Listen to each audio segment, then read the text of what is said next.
Hey everyone, it's Samuel. We're here on the floor at HIMSS 24. I'm with Chris Catanzaro. He's the VP of Global MSSPs and Channel at Halcyon. Chris, how's the show been for you so far? Show's been awesome. It's great to be at a focused group like this. Everybody here is focused on IT, and I think some of the things that we address is a perfect hit for this audience. And I know you guys are doing some very cool things, specifically around ransomware, both preventing it and helping customers to recover from it. No small topic. Obviously, everyone is reading the news, talking about big stuff in ransomware space. It's a threat, and also to our supply chain. What are you guys doing? How are you solving these problems? Yeah, it's a great question, and so nobody's 100% with cybersecurity. You can't just say like I block everything, I stop everything, I can recover from everything. Yeah, the only way is to just not allow any connectivity at all. Yeah, and that's obviously non-starter. Yeah, nobody can really do that. We try to do some air gap stuff from time to time, and even that's hard to do because you eventually got to turn on the switch. Yeah, but since nobody can really claim 100% efficiency, but so far we're batting 1,000 with our current customers. And I'll give you a good example. A large healthcare company based in Tennessee just paid a $22 million ransom, suffered a black cat hit. Yeah. I think a lot of people know who I'm talking about and know about it. It's a very unfortunate We're all situation. watching it real close. Everybody's paying attention. A lot of downstream effects from that. A lot of problems with overall resiliency, people not being able to get their medications, people not knowing what time they gave the last medications, things like that. Yeah. If that customer had us, there would have been no effect. So So you guys are doing so on the front end and also on the back end. So you guys are helping to both prevent and block, which I know a lot of people do, but it's really the response and recovery that's kind of your secret sauce. Yeah, I think blocking is important, obviously, and there's lots of companies in the industry that build excellent AI-based, ML-based blocking engines, as do we. We have an excellent blocking engine, but blocking is only a little part. So a lot of companies that are really focused on cyber, they'll have 2, 3, 4 blocking engines, and they should if you want that defense in depth.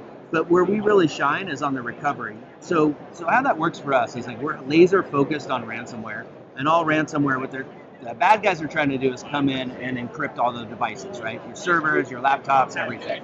What we do is we capture that encryption, the key material on the way in. And so if they were to be successful, if they were to get through everything, we actually have that key material where we can reverse engineer those keys and then just unencrypt everything. So get you back up and running in minutes, hours, not days, weeks. So when the unthinkable happens, somebody was able to get in, and then they put the payload of whatever ransomware strain. You guys are catching that material as it's coming in and extracting the decryption keys for it so that your customers can quickly get their systems back up and running. That's correct. And we're unencrypting the files faster than they can encrypt the files to add our customers' resiliency.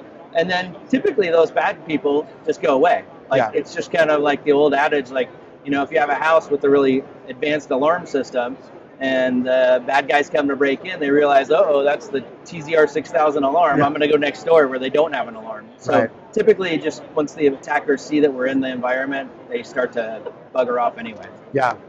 Additionally, what we also do is we also will prevent the exfiltration of data. So we can see them try to exfiltrate the data.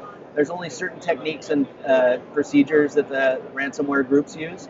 We'll see that and we'll block it. It's kind of like DLP, but without all the data classification. We just stop the exfiltration. You're just watching this very specific tactic of how they're getting data out. You're watching for that. Correct. The certain ways that they're encrypting the data, and then the way that they're trying to, and where the destinations of where they're trying to exfiltrate the data to. We can see that, triangulate, stop it right away. I mean, this obviously is very timely. The news is just full of everyone's talking about change and talking about United and all these different episodes that are happening that have impacted them as companies, but also their downstream supply chain customers. It sounds like you guys are approaching this challenge with ransomware in a unique way, because obviously every hospital, they're under that threat as well of a ransomware attack to their specific systems. Big threat to both patient care and patient safety and hospital operations.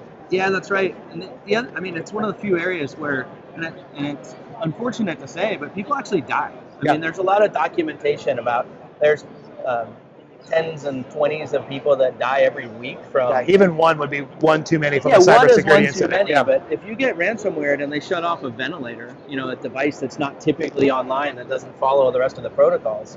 I know you guys were over at Medigate a minute ago, and I know they do a lot of IoT stuff. But if they get ransomware and they shut off some of these devices, I live in San Diego, and we had Scripps Health got ransomware, and one of my neighbors is a nurse there, and they were just guessing on the when to dole out the medications. They were literally going, well, let's see, my shift started about 2 hours ago, and they're doling out these high-powered medications just on a hope. Right. You know, so it's one of the few areas where people actually, the consequences are real. Yeah, fortunately, nurses are incredibly smart. They probably figure it out pretty close, and I don't think patients were hurt. But that's still not the kind of workload we want to place. Nobody wants to hear that on our care providers. Yeah, no, for sure. Nobody wants to hear that at all. Exactly. Well, I appreciate this. I love talking to companies that are tackling big challenges in unique ways and solving some of the big things about healthcare. So thanks for being here with us today, Chris. Yeah, great. Thank you so much. Yeah. And then that's all for now.